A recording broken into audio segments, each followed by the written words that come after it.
The empty freezer. I opened the freezer door without a second thought, expecting to find it packed with leftovers, bags of frozen vegetables, and ice cream that had become a little too hard over the months.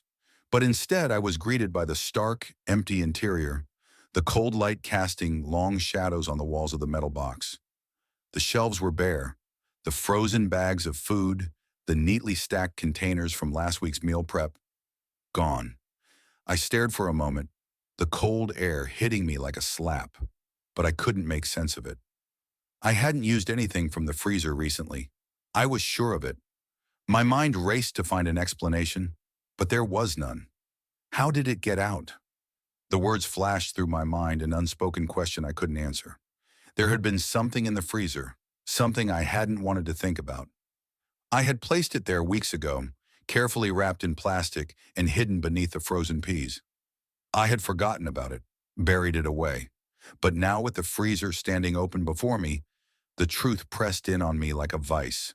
My pulse quickened.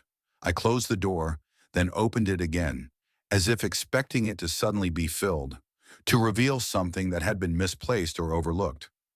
But it remained empty, its cold metal walls mocking me with their emptiness. It couldn't have gotten out, I thought. The freezer was airtight.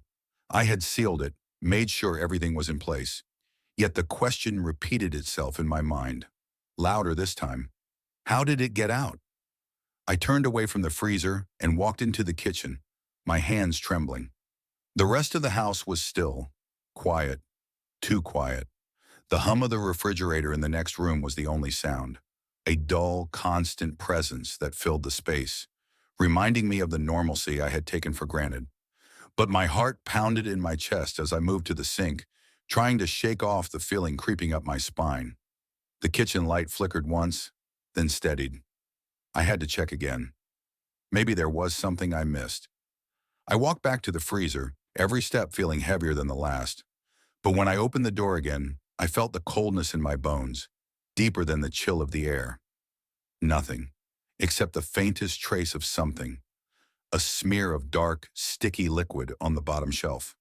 I knelt down, my hand instinctively reaching for the damp stain. It was cold to the touch, almost too cold. The stain had spread, leaving a trail of moisture beneath the freezer's surface. A chill swept over me. It wasn't water. It wasn't ice cream melting. It was something else, something darker. Had it been here all along? The thought gnawed at me, and I froze. My mind raced, and for a split second, I thought I saw a movement in the corner of my eye, a shadow shifting too quickly to be real. I looked back, but the kitchen was empty. My breath caught in my throat. I couldn't shake the feeling that I wasn't alone. I wasn't sure what I was looking for, but I knew whatever had been in the freezer, it was still here.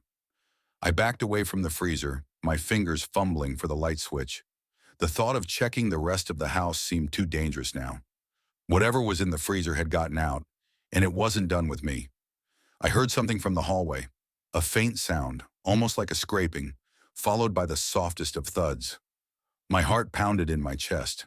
I held my breath, straining to hear.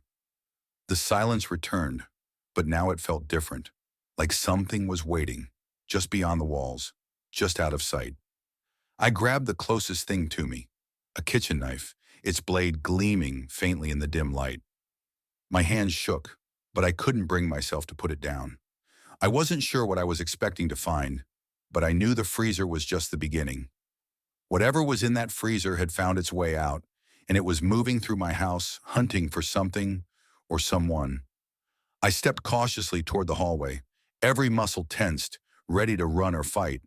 But the quiet seemed to stretch, the air thick with anticipation. I couldn't shake the feeling that something was right behind me, just out of sight. And then, just as I turned the corner into the living room, I felt it, the cold touch on the back of my neck.